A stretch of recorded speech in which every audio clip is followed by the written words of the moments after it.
Okay, let's open a word of prayer. Lord, thank you so much for today. We pray that you'll bless our time together as we discuss some of the things that have been happening in our world that relate to Bible prophecy. In Jesus' name, amen. Well, so today I'm going to title this, I'm not seeing my slides up yet. There we go. Here we go again. See, I got the AI in there knocking down 2022. And somebody sent me this. I thought it was kind of a cute little cartoon about approaching 2023.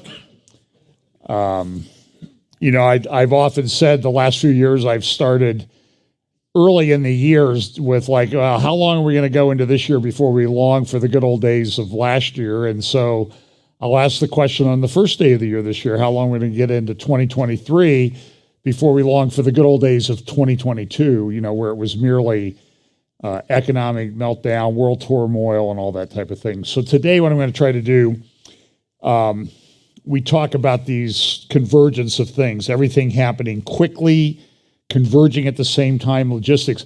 By the way, I looked up Convergence Conference I did a Google search tomorrow. There's like 500 conferences this year that I could find, and maybe I'm exaggerating a little bit, there were page after page of all of these conferences called Convergence 2023.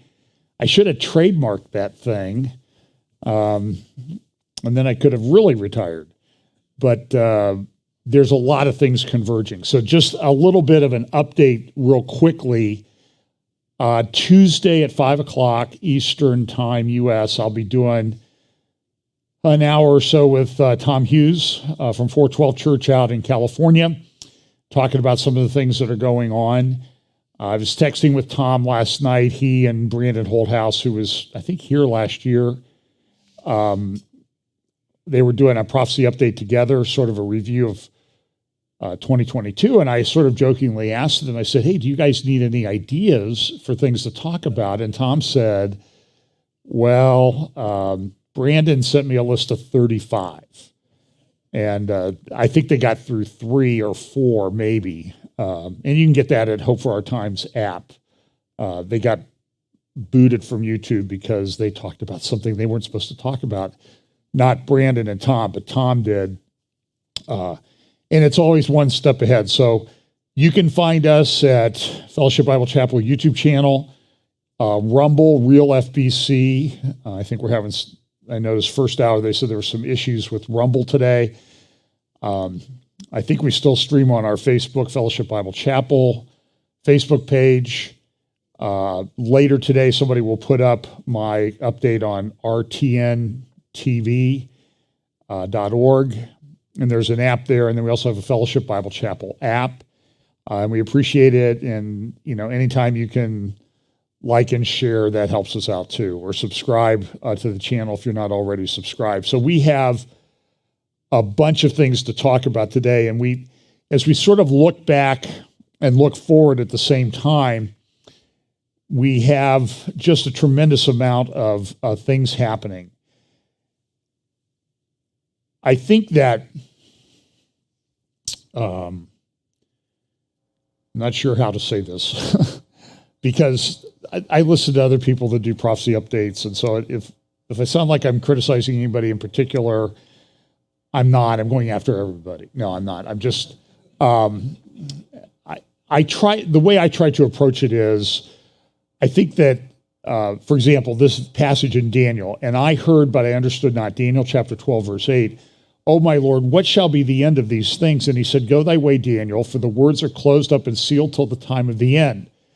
Many shall be purified and made white and tried, but the wicked shall do wickedly, and none of the wicked shall understand, but the wise shall understand.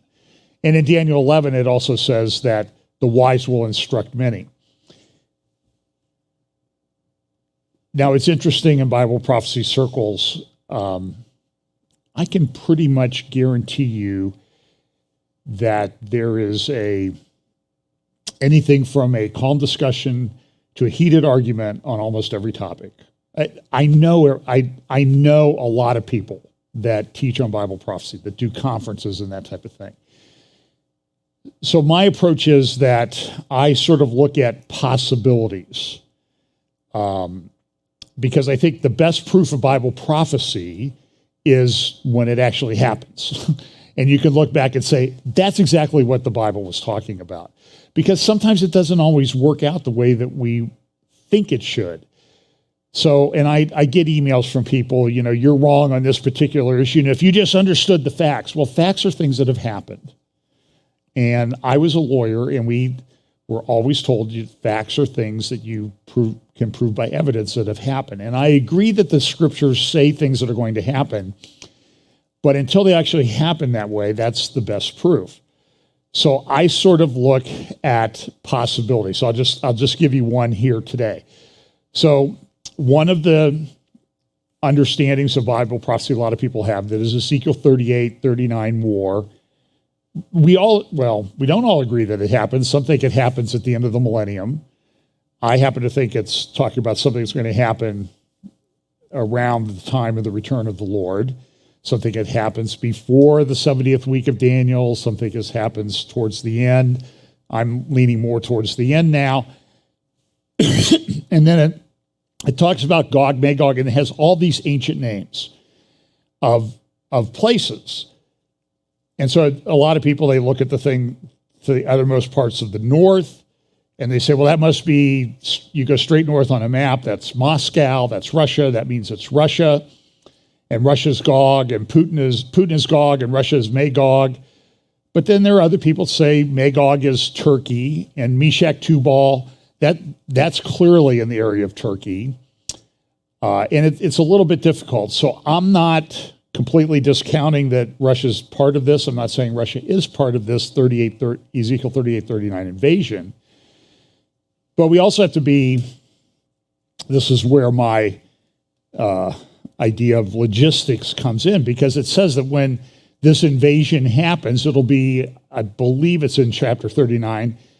And by the way, 38 and 39 may extend over a period of years. I don't think it's necessary that they happen at the same time. So for example, if you look in the prophecies like Ezekiel 35, 36, 37, it talks about all of these events happening, and then at the end of the description, like in Ezekiel 36, bring you back in the land, and you're going to be in unbelief, and I'll give you a new heart, and then you will know that I am the Lord. So there's this sort of a built-in period of time, like all this happens, and then they know that I am the Lord. So there could be a gap there, because this knowing that I am the Lord may all occur at the same time. So, and that's what it says, at least in part of Ezekiel 38 and 39, and then they'll know that I am the Lord. So it's sort of the whole pile of things that happens that leads to this understanding. So I think we need to be careful sometimes when we look at these things, that we don't just, hang on here, I've completely lost there it is. I lost my cursor. It's a terrible thing to misplace that. That this is sort of one thing I learned as a young lawyer. When you're a young lawyer, they give you this case, and you're going to prove the case. You're going to prove that your client is right. And the tendency you have is that everything you see, so you're reviewing all these documents, and I've had cases where we had like 39 million pages of documents. So, you would see that this proves my case. This proves everything you pick up proves your case. And so sometimes we do this with the alignment that we see in Ezekiel 38 and 39. And we say, well, everything that's happening proves that that's exactly how the alignment is going to take place. But there's also this phrase in Ezekiel 38 and 39, it says it's a great company and a mighty army. So, Nasrallah gets a cold, Putin gets a headache, and everybody says Ezekiel 38 and 39 is going to happen tomorrow. I don't see that. I think there's a buildup, a great company and a mighty army. Now, what does that mean exactly? And it also talks about them coming like a cloud. Does that mean Ezekiel looking forward, seeing drones? It could be. So I'm just saying is I'm sort of open to a lot of different ideas on how this exactly works out. But I also think, it's we need to be a little bit humble. So we get certain timing things and we're like, oh, if you don't believe this, you're an idiot, you're stupid. And I'm just not there. I think that how we view certain things in eschatology does have a big impact on things. So I'm all for good arguments. So let's look at some of the stuff going on. And this is going to be kind of a mishmash of things. So this is a article about the surveillance state. 540 million cameras in China, the Chinese digital Stasi. This is an article from a couple weeks ago. They also talk over here about the A4 paper is mightier than the sword as tech-savvy protesters outfox censors with metaphors. So people are figuring out, well, if I say a certain name for a certain thing that makes people not feel too well, and they want to get state-approved treatments or not state-approved treatments. And so I've made up a name for that particular thing because that's my effort to kind of get around the censors. And we live in an age of censoring. China is supreme at this. There's a lot of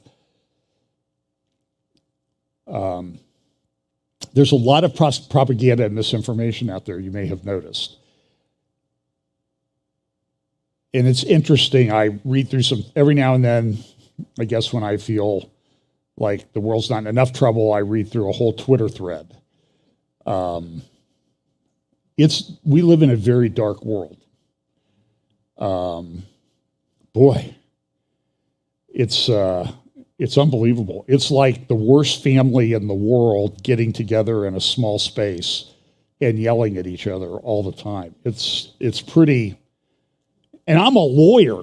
People paid me to argue,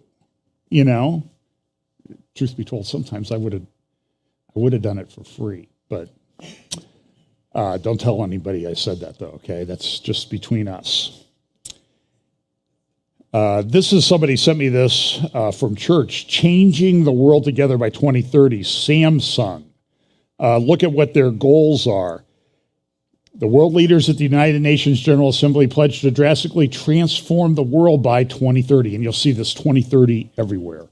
Saudi has Vision 2030, the Sustainable Development Goals of the UN 2030, the 2030 Agenda. It was originally called Agenda 21. The Sustainable Development Goals, known as the Global Goals, is a plan to eliminate hunger, fight inequality, and clean up the planet. Samsung is partnering with this movement, and we want you to join us in making a difference. Now that you've bought our big screen TV that uses rare earth elements and all this stuff, that people have to mine and cause pollution, we're on board with the global thing. Now that you've bought this, so this is the way that the world is going. Now let me see here.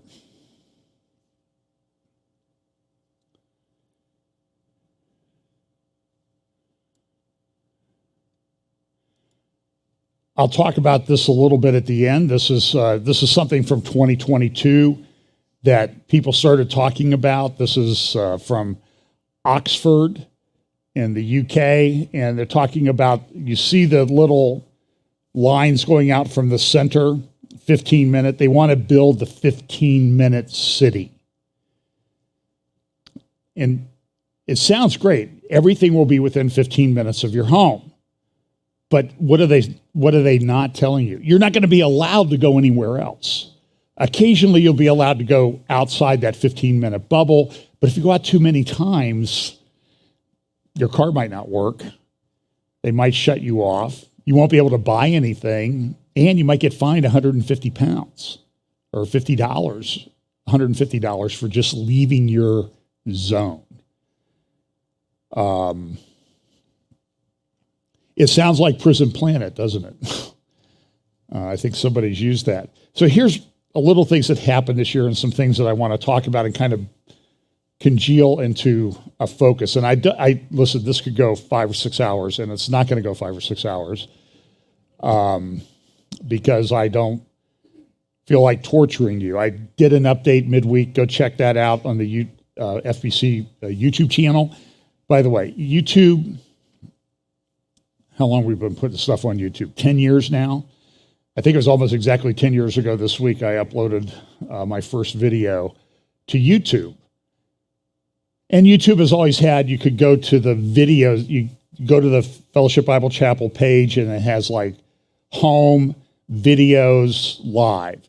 And it used to be that all the videos showed up under the videos tab.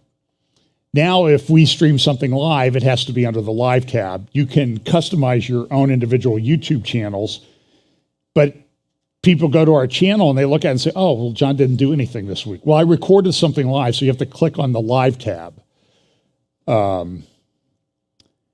And I think YouTube's trying to train us to do something. I'm not sure what it is yet. So anyway, so I did a midweek update, so look under the live tab. Sometimes I upload it to the regular part of the channel, but I didn't do that this week.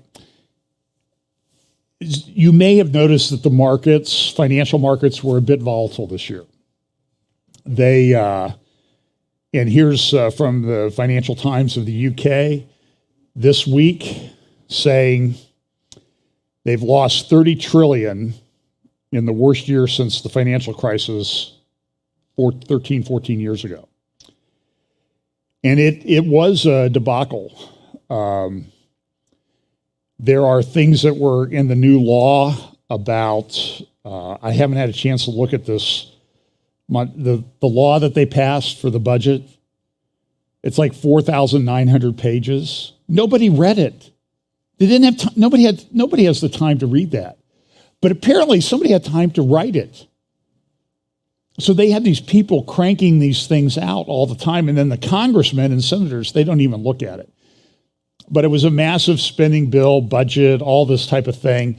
And buried in there, my understanding is that there was it used to be that the 401k managers had to do things to invest in your best interest. I believe, my understanding is that in the bill now, they can invest in companies that promote ESG, environmental, social, and governance, which is the green agenda, which is like shutting down energy and that type of thing. And that is not going to violate their fiduciary duties to invest your money in your 401k. You just need to know that.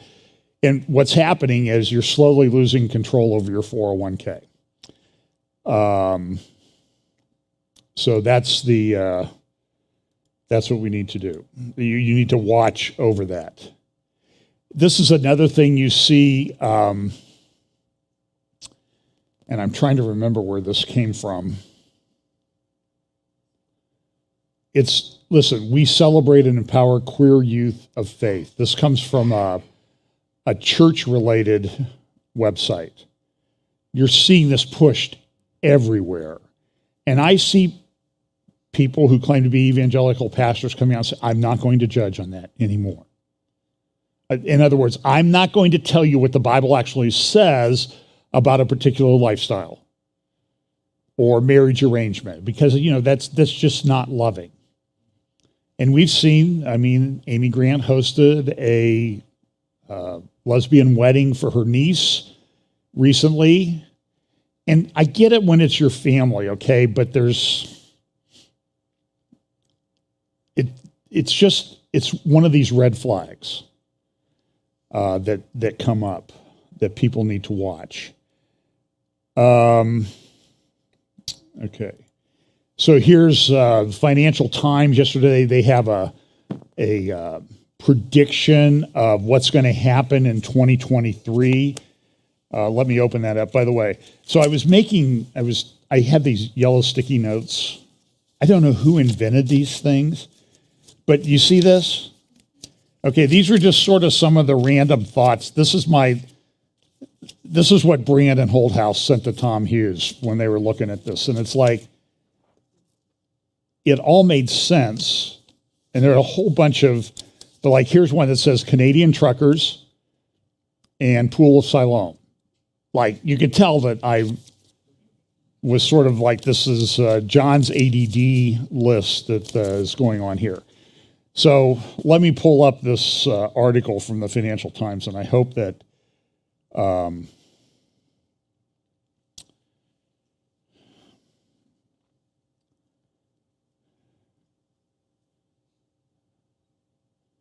hope it pops up. Oh, it did. So so here's just some of the predictions they have, and some of these relate to topics in Bible prophecy. Will there be a ceasefire in Russia's war on Ukraine? They say no. Unlikely to be met. Conditions for a formal peace settlement are unlikely to be met in 2023. And boy, Ukraine-Russia is just, it is an incredibly hot button issue. People have, their positions, and they're set in stone, and they don't want to hear anything else.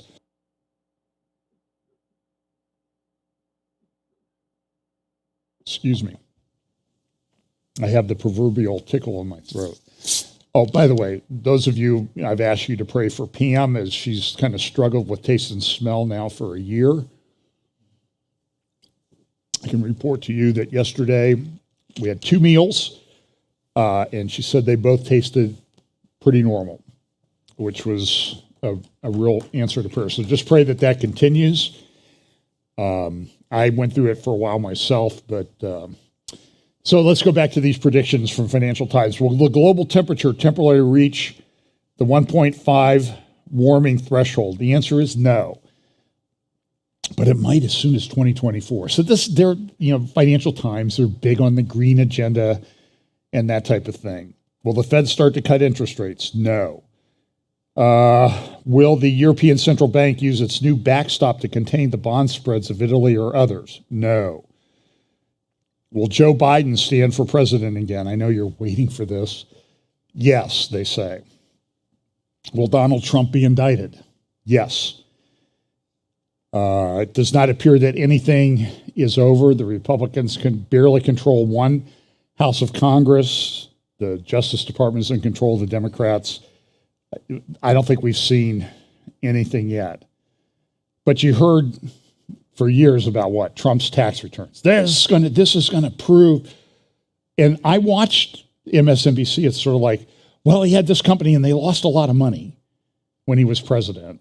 And as a result of all those losses, he didn't have to pay taxes. Well, that's how it works, And I haven't seen anybody come up with anything.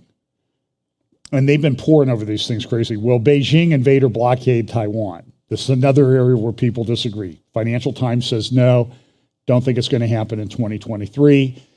I was watching some different channels this weekend, including this morning, and they're saying it could happen in the next 30 days.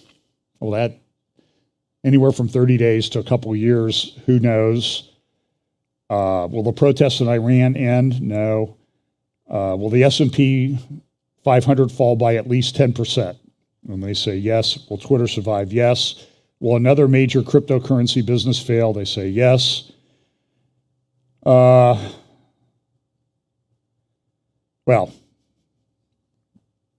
he said that here's the tiebreaker they don't answer. How many heads of state will attend King Charles III's coronation in early May? And I have some comments about him. So that's kind of a thing. So we have this energy crisis that we've had this year. This is an article from Reuters, sort of reporting things that nobody else is reporting, saying that, there were more power outages around Christmas in the United States than people have let on. We were told 500,000 customers. Now it appears that in North Carolina alone, they had 500,000 customers. In Maine, I think it was up to, I have some Facebook friends in Maine, they were like no power for 2 or 3 days. This did not used to happen in America, unless, there was like a direct hit, like those tornadoes we had back in 1974, took out some of the big electrical towers, and we didn't have power in some places for a week or two. But there were no storms to destroy electrical towers and that type of thing. There were some winds, but here's Dave Walsh on War Room yesterday talking a little bit about what went on in North Carolina. Fortunately, of the fundamental importance of fossil fuels to the world's energy supply, to North America's energy supply, as delivered to us now by the laboratory tests that we've watched for 8 months unfold in Western Europe before our eyes, where the true story of renewables has now been unraveled that's caused massive importation of energy into Germany, into the UK, Belgium, Austria. Most Western European nations have become incredibly dependent on the exported natural gas and oil from Russia and closed down their own coal-fired assets, their own nuclear assets that are baseload, continuous electricity supplying resources in favor of that. And now that imported energy is missing, seeing the absolute shortfall created by intermittent part-time resources. So that laboratory test has unfolded.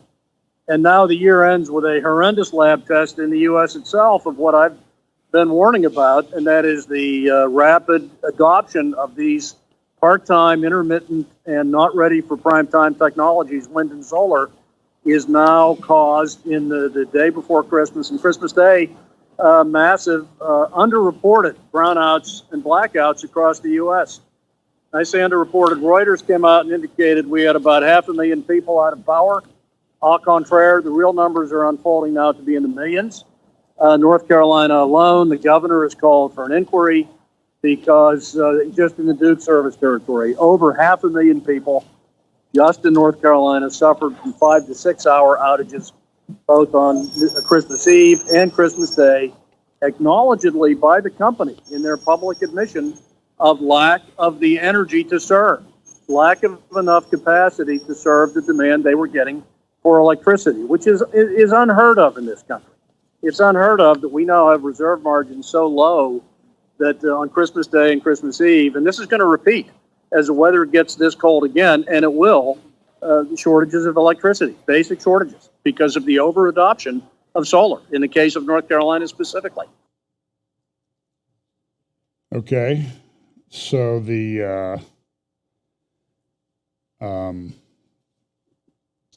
so here's another article. So what Dave Walsh says is true, that we have these things where people are not getting, they don't have always on service. They're going to solar and wind does not operate all the time. So you need to have something in your system for a base load. You need to have like this always on part. And wind and solar will not provide that. Nuclear will, coal will, natural gas will, but there's been a tendency to kind of shut all of these things down. So here, I'm going to shut some of this stuff down.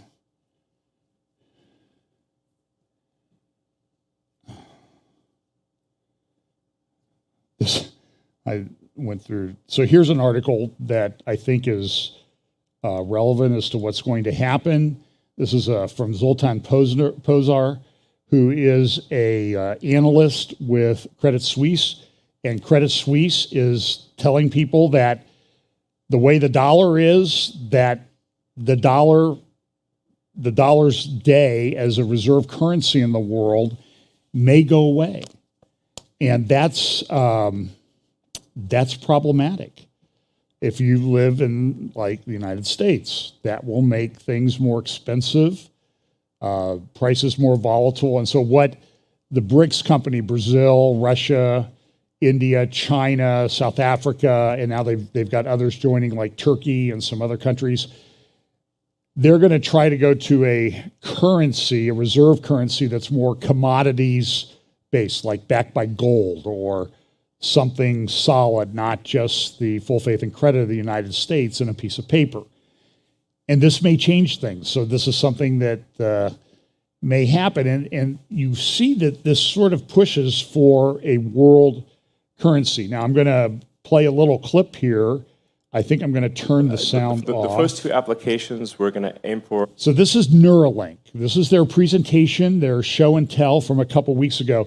I'll list. So here's Elon Musk talking. So here's a little bit about what he has to say. And I want you to see what they're proposing to do with this brain implant called Neuralink.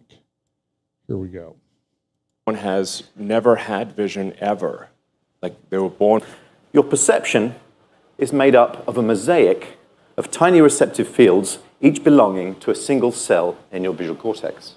So if you record from one of these cells in a monkey, say, in this location, you can find a very tiny region of the screen where a light stimulus will cause modulation of that neuron. This is a schematic of what a visual prosthesis using our end device might N1 device. But it's unable to communicate with the outside world. You've already heard about how we can use the N1 link as a communication prosthesis to help someone with spinal cord injury control a computer or a phone. But it can also be used to reanimate the body. Let me show you how. If we could place electrodes into the spinal cord, say in a motor pool adjacent to lower motor neurons, we could stimulate those neurons, activating them, and in turn causing the muscle to contract and movement to occur. Here you can see a view from the R1 robot. It's a targeting view, and we've placed electrodes across many millimeters of the spinal cord. And the R1 robot is able to insert those electrodes deep into the ventral horn, into motor pools, in very close proximity to lower motor neurons. This is important because it allows them to have a localized connection to those neurons and activate very precise movements. Okay, so here's a pig walking on a treadmill, and you may have seen something like this before in a previous Neuralink presentation. But unlike before, this pig has more than one Neuralink device. There's a device in the brain, but there's also one in the spinal cord. And we can stream neural data from this device, these devices, in real time and use them to... Okay, so you get the point, is that this is something very concerning. I'm going to put this brain implant in people, and it has thousands of connectors. And there's other companies that are pushing it. A company called Synchron, which is Jeff Bezos and Bill Gates. This is Elon Musk, Neuralink.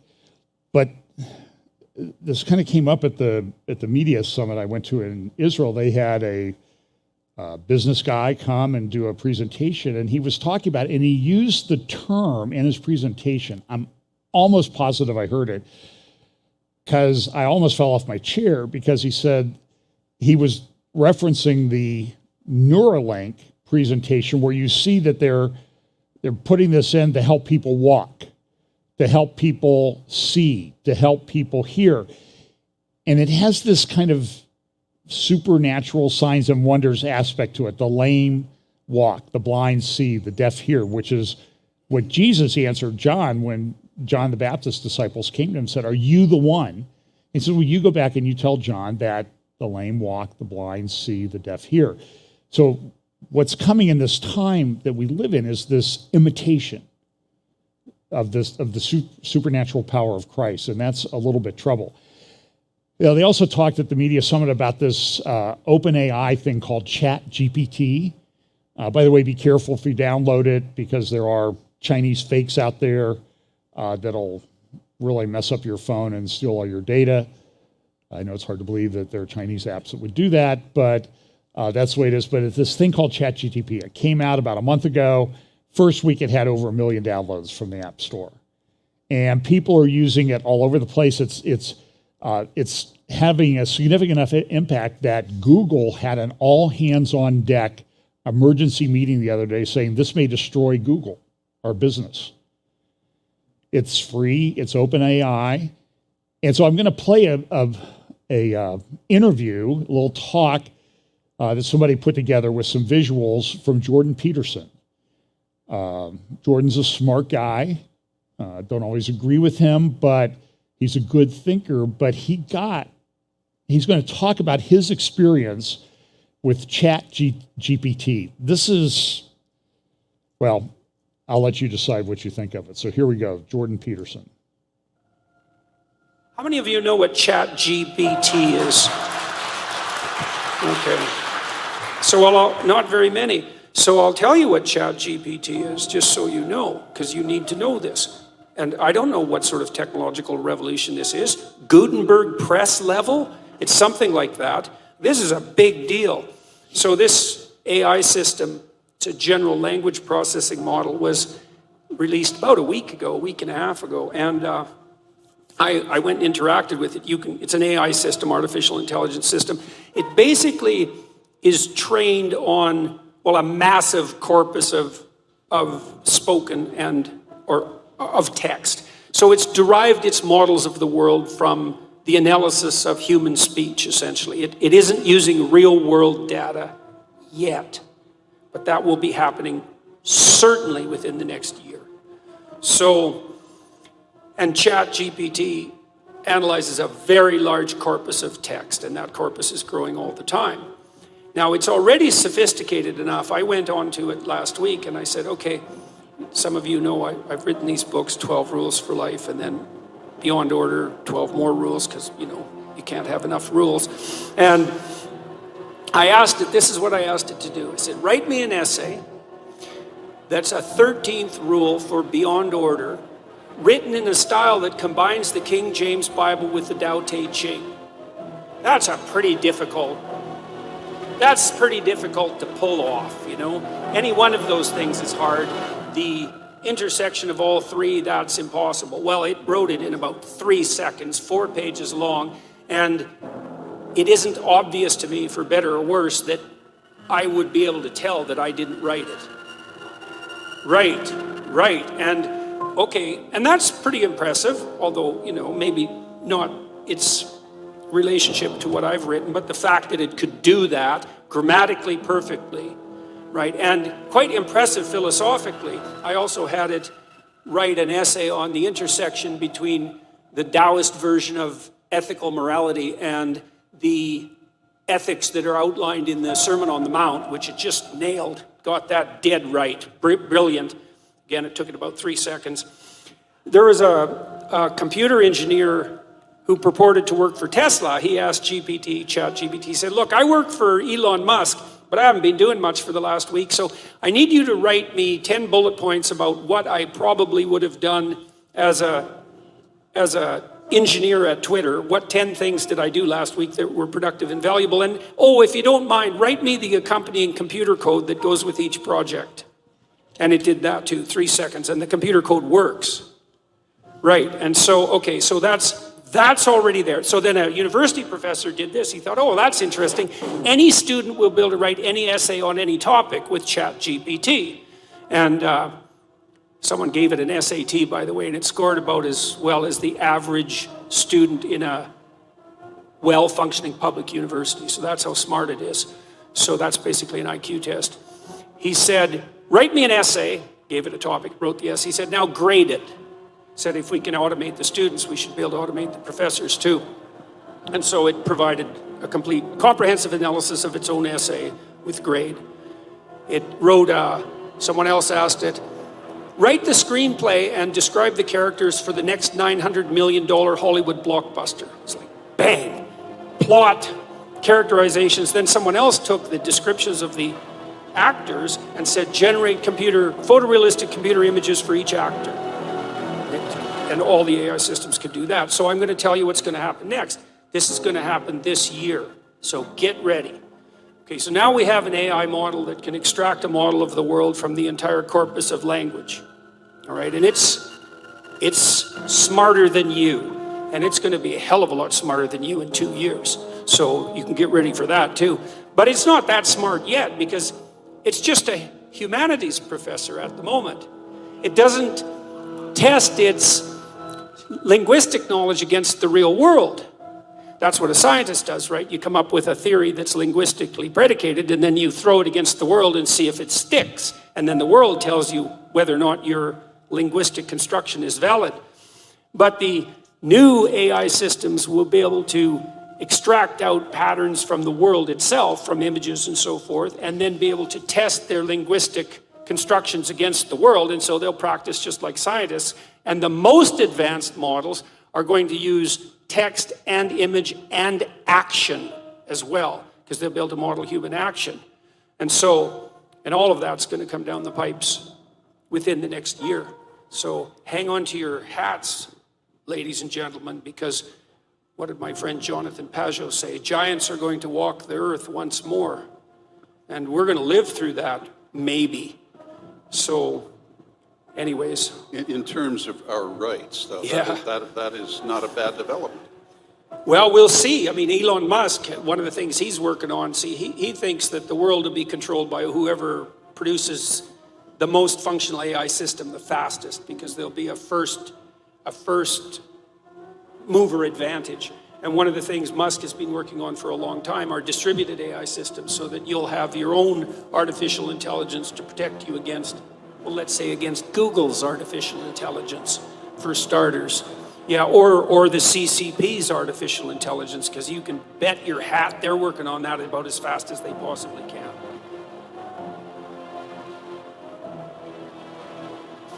So I was talking to him about ChatGPT and about the things I was telling you on the AI front.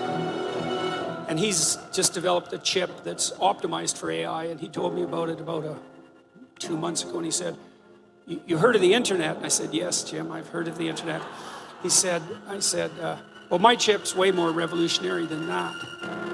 And he's designed all the chips in your iPhones, by the way, so this isn't a person to take lightly, and all the chips that Intel used. And then he went to AMD and made a bunch of chips that competed against his chips at Intel successfully, and then he went back to Intel and made a bunch of chips that competed against his AMD chips. And this is Jim. And so he's been telling me what's been unfolding on the AI front. Jim Keller, you can see a podcast I did with him recently with Jonathan Pajot, where we were trying to sort out whether AI is the rough beast that's slouching towards Jerusalem. And so you can check that out. But he came up with a proposition for me based on this ChatGPT. He said his AI model's built to generate photorealistic movies in no time flat, including real-time video interfaces of a given person that are indistinguishable in voice and appearance from the person. So he said, why don't we build a replica of you and then train it on everything you've said and written, and then you can interview it on your YouTube channel. And I said, well, how long will that take? And he said, about 3 months. Yeah, no kidding. No kidding. So,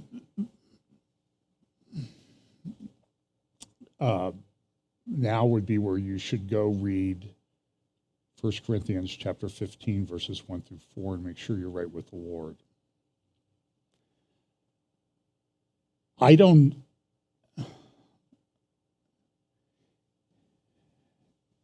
It seems like we got here very quickly.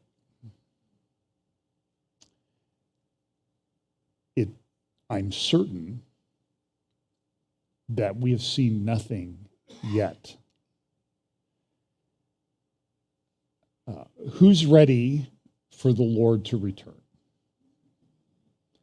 This is, I'm going to admit to you, look, I'm confident. I know when I die where I'm going. I've no doubt about that. I live my life like that. Okay? Because I could go anytime. I could. We had a friend yesterday. She posted on her Facebook page, pray for me. My husband died this afternoon. New Year's Day or New Year's Eve. And we know this, around here, we know this happens. But now it's going to be difficult to figure out what's real.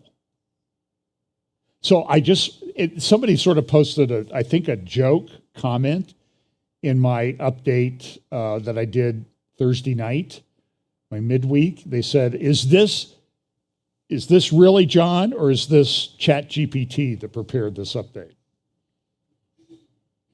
I'm like, well, I would hope the ChatGPT does a better job organizing everything and getting it done, because I don't get it done in 3 seconds. I can guarantee you that. This is nerve-wracking stuff. I mean, so you layer everything that's going on top of it. So you can go find Jordan Peterson's full interview with that. So this is from Charlie Vector 019, The Great Reset by Klaus Schwab and his compatriot from a couple years ago. Remember, it was just like, what's happened over the last 3 years?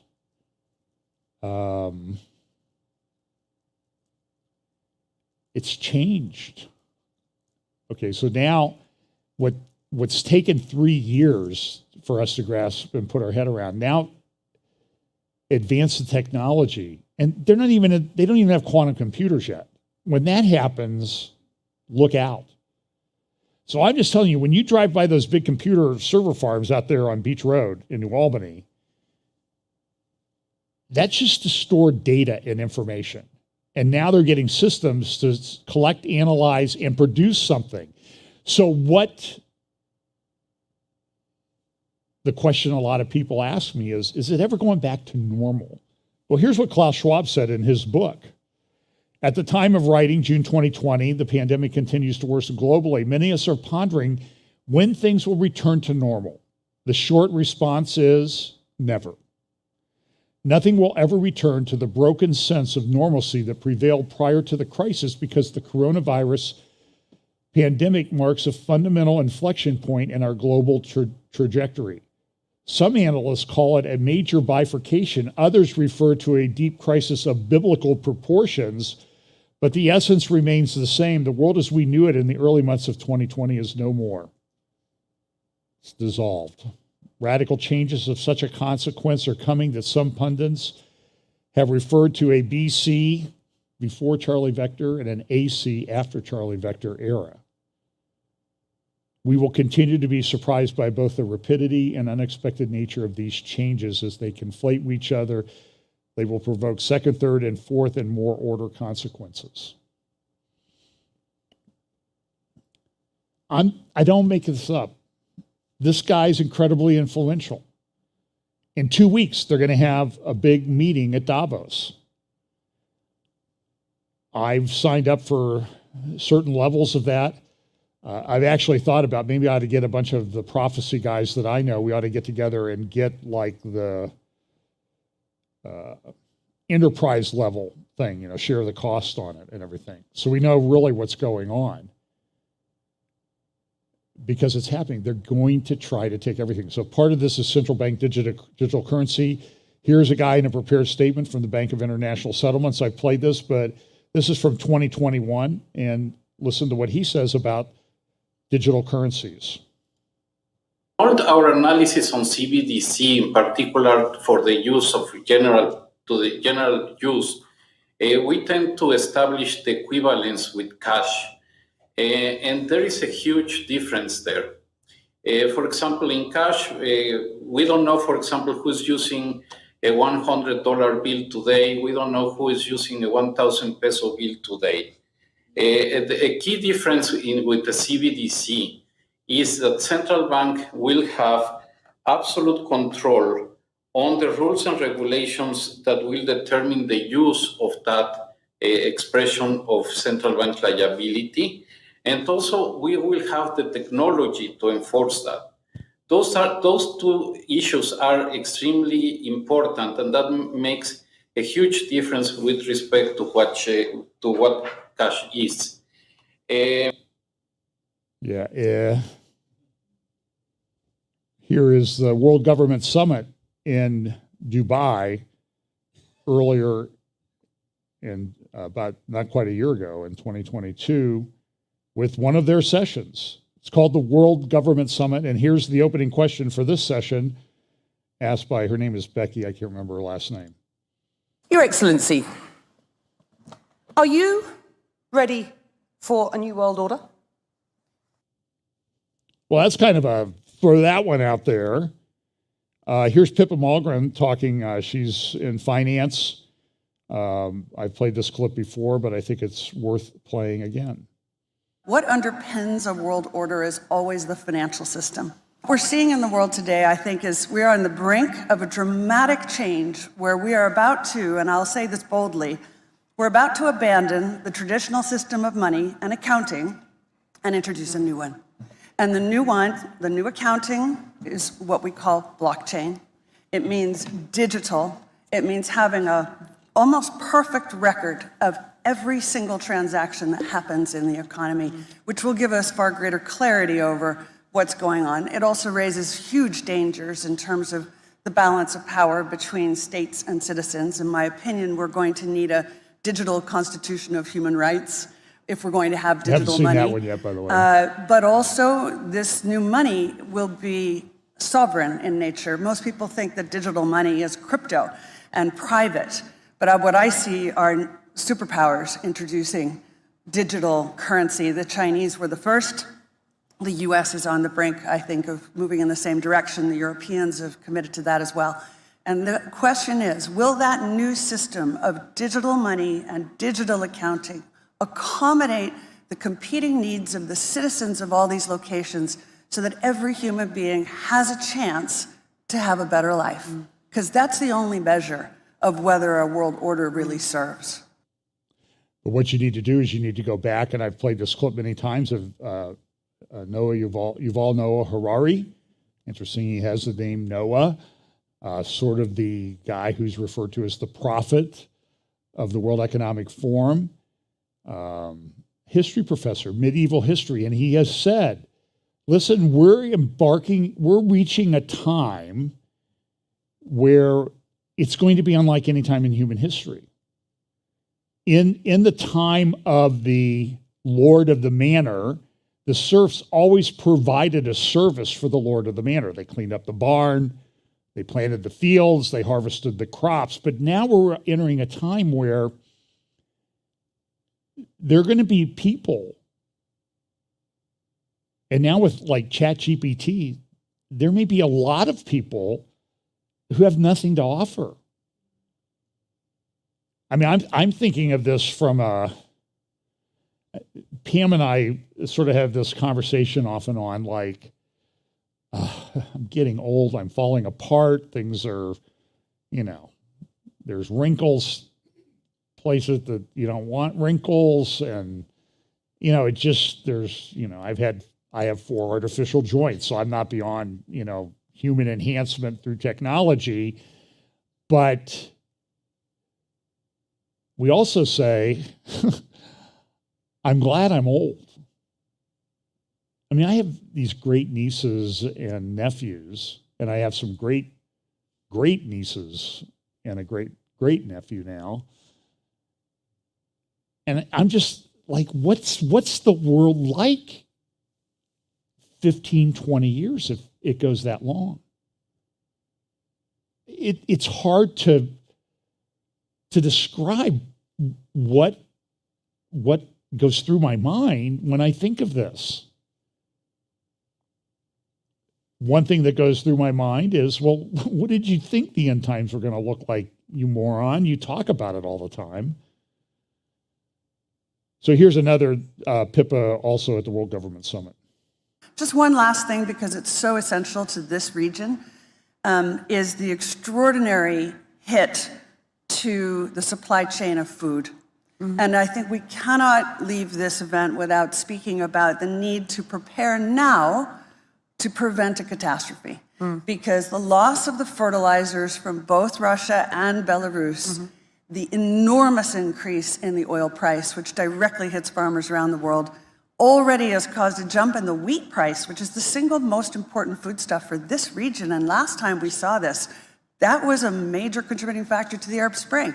So now is the time to think through, how will we solve this? And that will be part of the answer of what will the new order work like.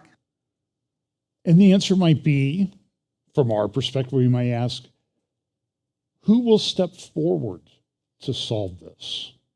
Who will portray himself as this?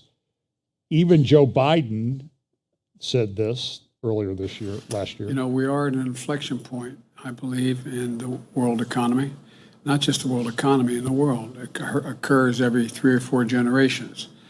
As one of the top military people said to me in a secure meeting the other day, 60 million people died between 1900 and 1946.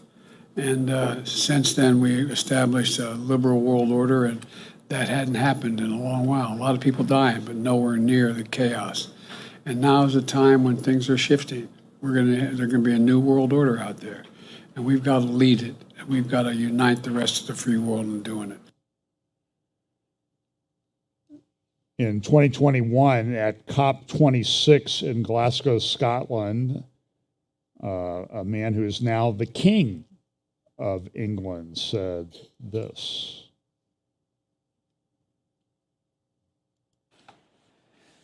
As we tackle this crisis, our efforts cannot be a series of independent initiatives running in parallel. The scale and scope of the threat we face call for a global systems-level solution based on radically transforming our current fossil fuel-based economy to one that is genuinely renewable and sustainable.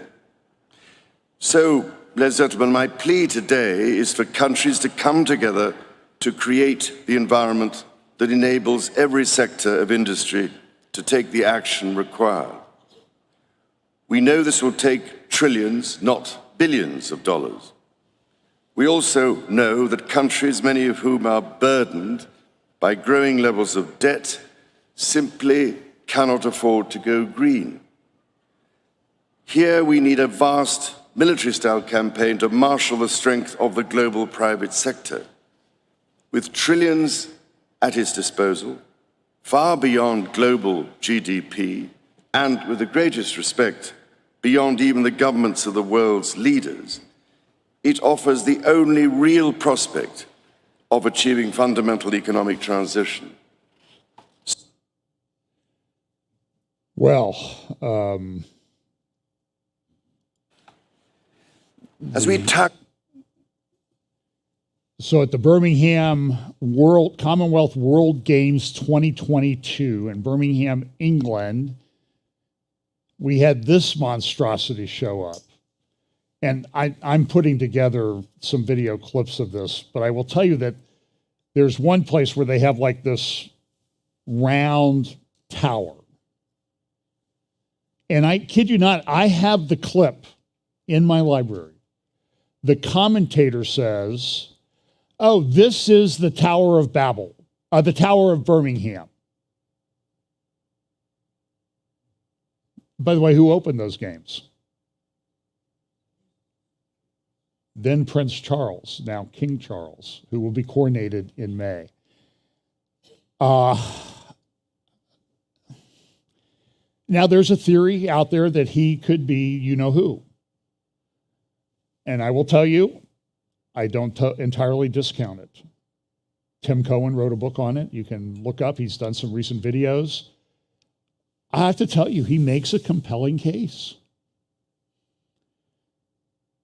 So all this is going on at the same time. And believe me, the clips that I play here, I could play you hours of clips where the leaders of the world are saying all of these things. And I could go for hours with the rest of the things I have in my slide deck. I will try to just bring them up. The New York Times, look, I subscribe to it just because I always want to know what the Satan, devil's workers are thinking. But they did a thing 2 weeks ago on the ideal of democracy in Israel is in jeopardy, and they had a 2-page spread in the same issue 2 weeks ago today that by Tom Friedman, who said, what's going on in Israel is just horrible, it's awful. And remember, this is the same New York Times that in their international edition used this editorial cartoon a couple of years ago. And we see a rise of anti-Semitism. I'm going to do a thing with Olivier Melnick sometime in the near future where I know we're going to talk about that. And, well, I'll just leave it at that. Go to the new anti-Semitism website if you want to read some more about that. These guys showed up in the same box, in the Saudi Arabian box at the World Cup soccer tournament in Qatar. I mean, we know who they are, Elon Musk and Jared Kushner, who's got pretty extensive financial ties now to the Saudi Arabians. So there's a big concern, the West Bank on a knife edge as far right takes control in Israel. This is from the other day. Go watch my update. It was like a 4th grade food fight in the cafeteria where all the teachers are out of the room at the opening of the Knesset when Netanyahu was sworn in. And people are concerned. So there's this narrative building in Israel that, everybody on that side of the aisle, the far-right government, the religious extremists, very similar to what's being said by media in this country when certain people get into power. That's the narrative. And maybe they're right. I don't know. we'll see. You know, sometimes people are moderated a little bit by actually having power. But everything is on, as they say, a knife's edge. And so this is from the Al-Akbar. It raises the alarm. When will the occupied interior ignite? That was one article in the Lebanese Hezbollah's approved of newspaper Al-Akbar. And then the new right-wing government will change the nature of the equation in the occupied interior. I don't know. I mean, here's Crown Prince Mohammed bin Salman meeting with Xi of China. Here was an article from Reuters a couple weeks ago. Police seize on COVID-19 tech to expand global surveillance. That was from the AP. And there was also in this article, it referenced this guy who was up at the Temple Mount, and he'd gotten a thing on his phone sort of identifying him as an extremist. So what's going to happen in Israel? I would highly recommend you go to the idsf.co.il, Israeli Defense and Security Forum, idsf.co.il, and you can download they do a lot of Amir Avivi, who I know and worked with some over the last year and got to know. And I haven't been able to see the presentation, the panel that he was on at the media summit in Israel. I haven't been able to find it yet. I'm going to try to get a copy of that because a lot of people said, who is that Amir Avivi? That guy's really smart. And there was a guy he disagreed with who I thought was really smart on the panel too. And it was a very interesting exchange, as you can imagine, on security issues in Israel. So they put out this brochure talking about the things that Israel needs to do, and then they go through the security things.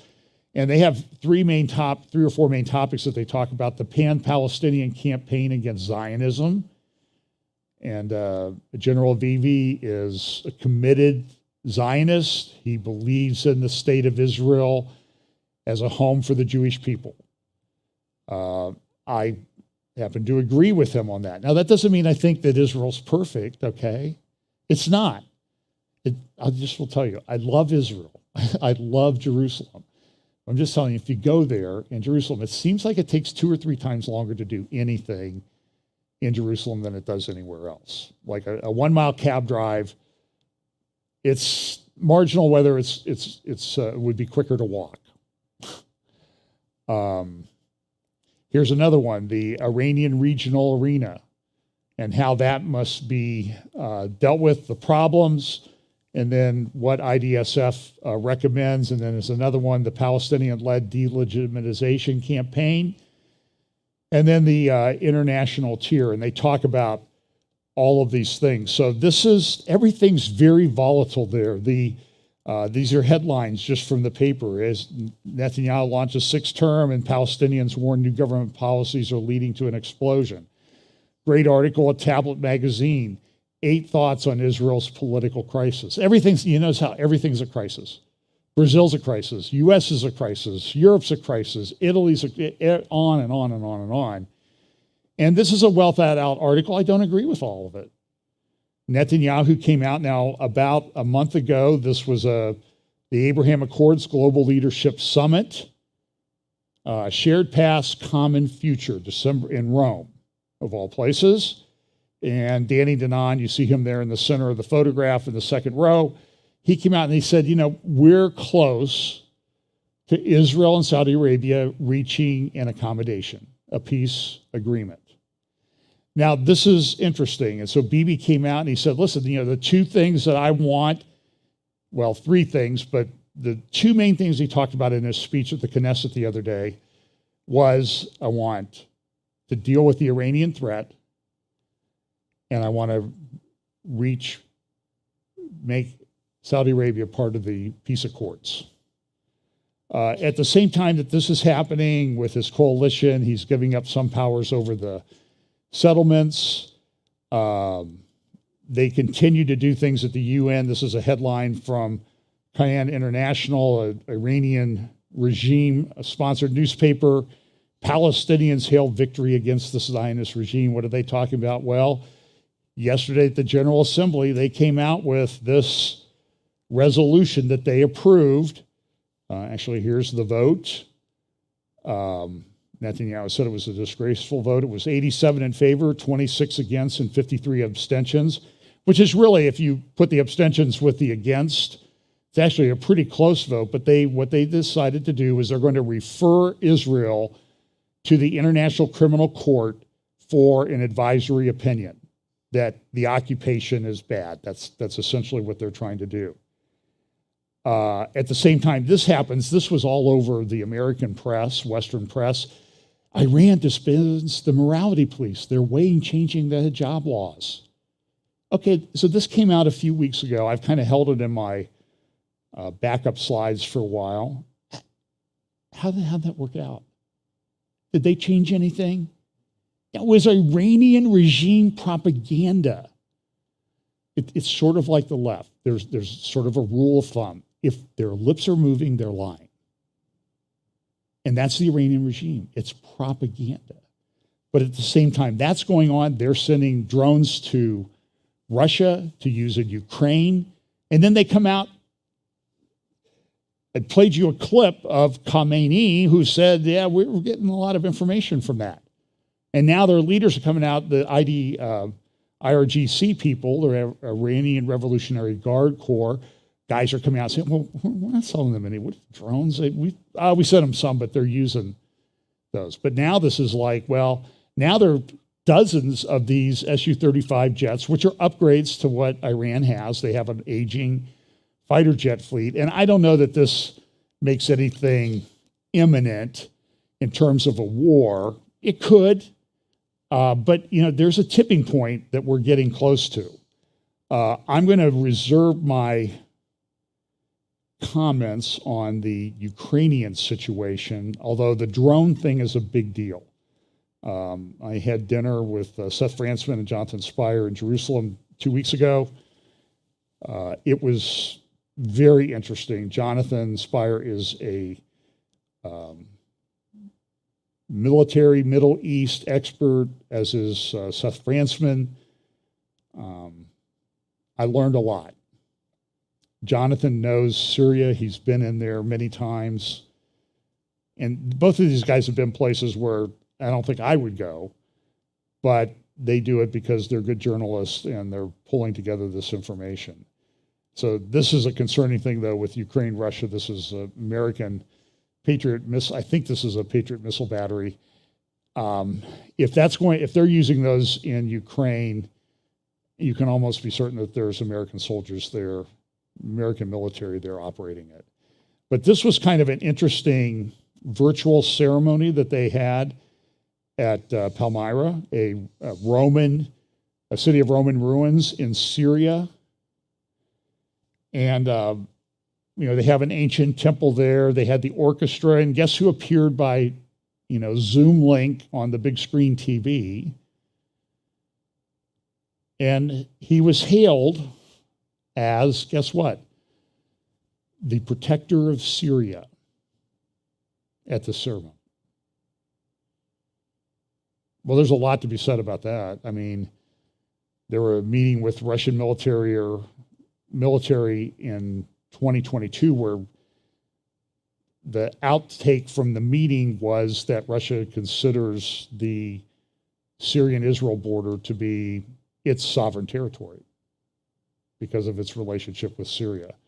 And this is from the Daily Mail. Some people will disagree with this. Russia's got a big struggle to recover from a costly war. I personally don't think Russia's done as well as everybody says. Look, I remember when this started, all these guys were saying, 2-3 weeks, this is all over. And now there's tens of thousands of dead on both sides of this issue. It's a mess. Russia's not the biggest economy in the world, and we're providing a lot of aid to Ukraine. Turkey, at the same time, is becoming this is Turkmenistan, which is one of the Stan republics that I think may play a part in the end times. Turkey itself is inaugurating biggest natural gas facility in Europe. At the same time that this is going on, this is with regard to the West Bank. This is a UN document that shows the West Bank. The light blue areas are Area C. And then there's areas A and B. The light brown areas are, I don't have time to blow up this, but it's a very divided issue. For example, here's the blow up of that document's picture of Hebron. They have H1, H2 areas, and you can see the light area, that's the Jewish area. It's really one of the most divided cities, and all those little flags are checkpoints, or schools, I'm sorry. And then they have fortified checkpoints all over the place, and they have additional checkpoints. And you can get around them. And we did when we drove through there. All we had was a Google Maps app or Waze app. But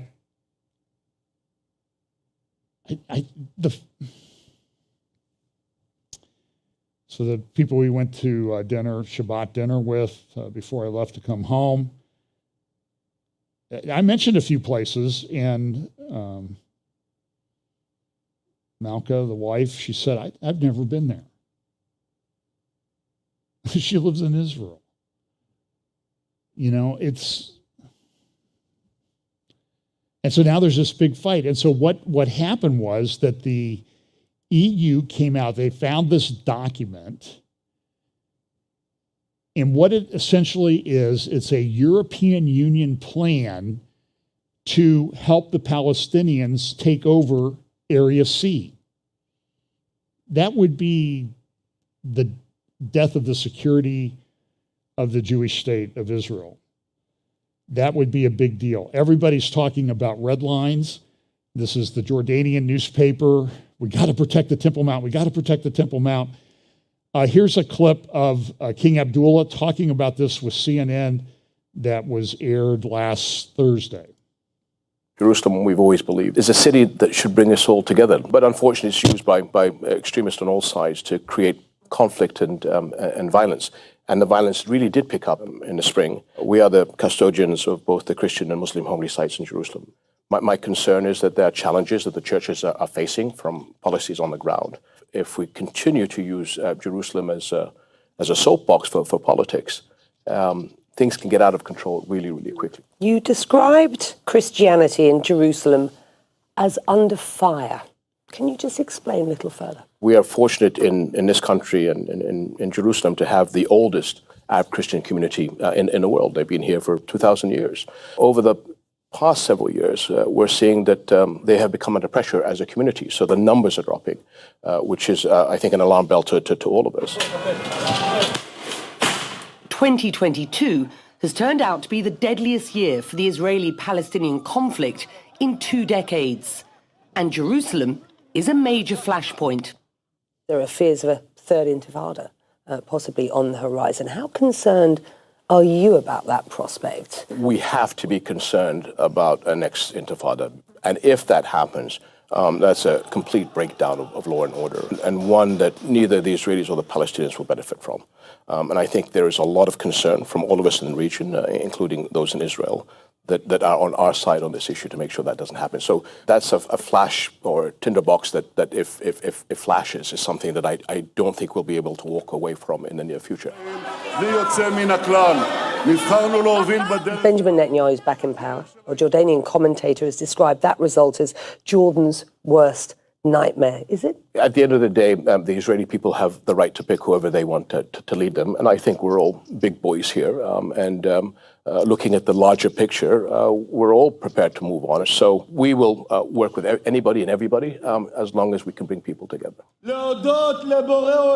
The new Israeli government will likely be the most right-wing in Israeli history, including incoming National Security Advisor Ben-Gvir.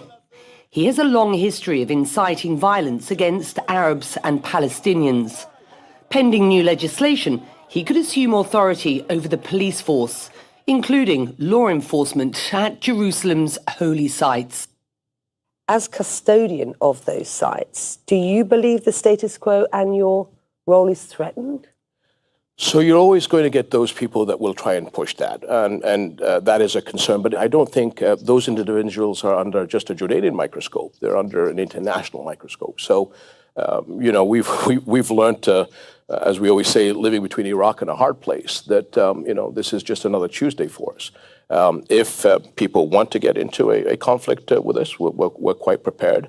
I always like to believe that let's look at the glass half full.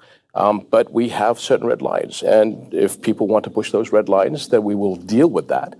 But I have to believe that there's a lot of people in Israel also that are concerned as much as we are. So that's King Abdullah. I mean, I could go on and on and on about this. He's got the red lines. And remember, everybody's like, oh, everything's going to blow up. Everything's going to explode there. And maybe it will. I don't know, okay? But remember a couple years ago, there was a guy named Donald Trump who was president of the United States, and he did something. He started talking about, I'm going to move the United States Embassy. We've had a law on the books like this for decades. I'm going to do something. I'm going to move the United States Embassy to the capital of Israel, Jerusalem. And what was said? So the first thing that happened was you had projects in Jordan. You had Erdogan and King Abdullah getting together and speaking in Ankara, and that led to a meeting of the Organization of Islamic Countries in Istanbul, and a government-sponsored Yeni Safek newspaper came out. I think this was December 17th of 2019. They came out and they said, look, I mean, do you see, I mean, when we're Bible prophecy guys and we see this picture, it's like, well, that's kind of like what the Bible says. The nations are going to come, at least these nations are going to come against Israel. And this was if the Islamic army were formed against Israel, and they go in and they compare that. And so that a lot of this relates to the Temple Mount. I wasn't able to go up on the Temple Mount. It was closed. But there's a lot of things there. Like this is from 2013, I believe. May-June 2013 issue of Biblical Archaeology Review. And they have these beams, and they're under a tarp there on the Temple Mount. I think they're still there. I was going to go look for them, but I wasn't able to do it. And they dated them. There were seven or eight beams. All but one of them they were 2,000 years old. Oh, by the way, what kind of wood? Cedars from Lebanon. These came from the Al-Aqsa Mosque. And when things fall down there in an earthquake, they rebuild using the same materials that are there. The other beam, by the way, dated almost exactly to the time of Solomon's temple. So, I mean, they may be sitting there on the Temple Mount, and they've been tested. I've talked to people who were involved in the testing. We did this pilgrim road from the Pool of Siloam all the way up to the Temple Mount. So listen, I know I always get emails from people, oh, no, John, you don't understand. The Temple Mount is not where, no. Listen, I don't agree with you. The evidence for the Temple Mount being the place, the location of the temples. Now, exactly where in the Temple Mount, we can argue about that, it's massive. So they needed a lot of water for the temple, right?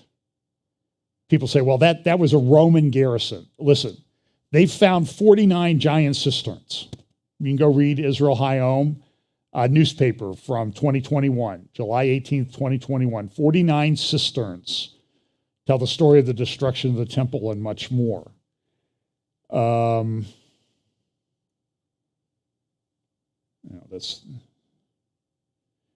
I talked about the 15-minute city, and I'll just make a comment. So we have the 15-minute city, but here's this city being built in Saudi Arabia, Neom, 100 miles long, roughly 105 miles. By the way, this green area, that's the area of Neom. Goes almost all the way up to Jordan. It butts up against the Sinai Peninsula that's run by Egypt. And the islands there at the opening of the strait to the Gulf of Aqaba, those had to be dealt with Israel when Egypt gave them back to Saudi Arabia. So there's always been some discussions with Saudi Arabia. Saudi Arabia allows overflights. It's interesting, within Neom is a site, and this one I agree with a lot of people that this is the site of Mount Sinai. The Mount Sinai is located near Neom. And Neom's not going to be a 15-minute city, it's going to be a 5-minute city. And they're already building it. There are huge camps for workers. There is all kinds of construction equipment. And you can look at the aerials and you can see the line beginning. You can see it forming from space. There's archaeological thing. This is sort of a 2022 review. This is the cursed tablet that was found up at Mount Ebal. And it has the name of Yahweh in it. Earliest found inscription in Israel. That happened this past year. And I think it's probably authentic. This is a National Geographic from a couple of years ago talking about under Jerusalem. And so in this area of the city of David, you see the Temple Mount there. That's what it looked like at the time of Herod's temple. And you see this excavations taking place. So if you go to the Temple Mount up there by the wall, you see the southern wall, then you see another wall there. From that wall down to the Pool of Siloam, which you can see in the bottom of the picture, that's about a 400-foot elevation change in about 1,800 feet. So it's pretty steep. And we were there, and they're talking about opening this. There's a picture I took of the processional road, the flagstones. And this would have been walked by millions of people every year from the Pool of Siloam. They would go there. It was essentially a large mikvah, they believe. And it was announced this week. It was all over the press in Israel. We're going to excavate the Pool of Siloam. It's about 2 Olympic-sized pools together. There's a water source there. Part of it is I believe they've acquired the land. When we were there, they didn't really mention it. Now it's come out that they hope to open this up in a year or two. And they talk about this is the processional road that people took from the Pool of Siloam to the Temple Mount at the time of Herod, the time of Jesus. And it would have been lined with shops. So what we see is this, because it's underneath. And understand, there's a whole neighborhood of homes above this. So they've had to build this infrastructure. By the way, if you're tall, you might want to take a hard hat. I hit my head a few times, which I've done a lot in my life. And this is, well, we also have these this year that came to Israel, 5 red heifers. And right now it appears that they're all still candidates to be an actual red heifer. The U.S., this is Anthony Blinken at J Street a few weeks ago. This is a Israeli left wing, I would call it, lobbying firm. This is what Anthony Blinken said. Well, how does the U.S. think about achieving peace? Our thinking. Today, what I hope to do is to talk a little bit about how our administration is working to advance the shared interests and values at the heart of the U.S.-Israel relationship in what is a very consequential time. By strengthening Israel's security, recognizing that no peace is possible or sustainable without a strong, secure Israel. Deepening Israel's integration in the region and in the world. Holding firm to the vision of 2 states for 2 peoples.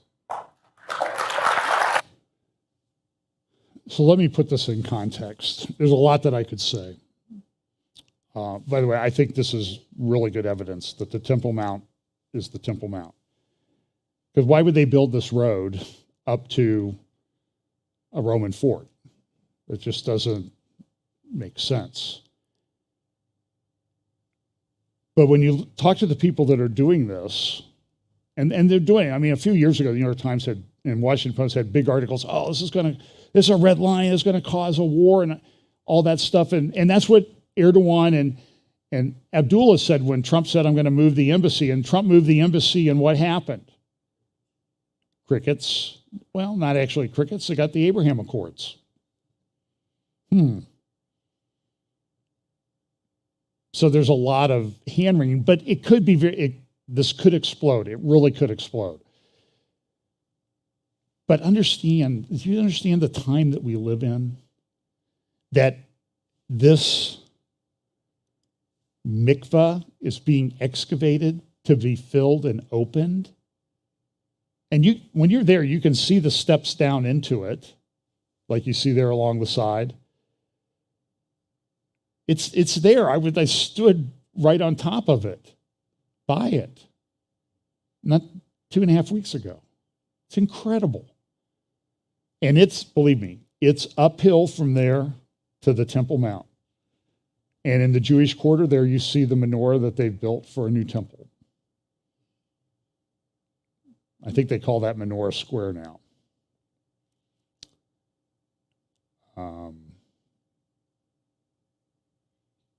In Revelation, it talks about 2 witnesses coming.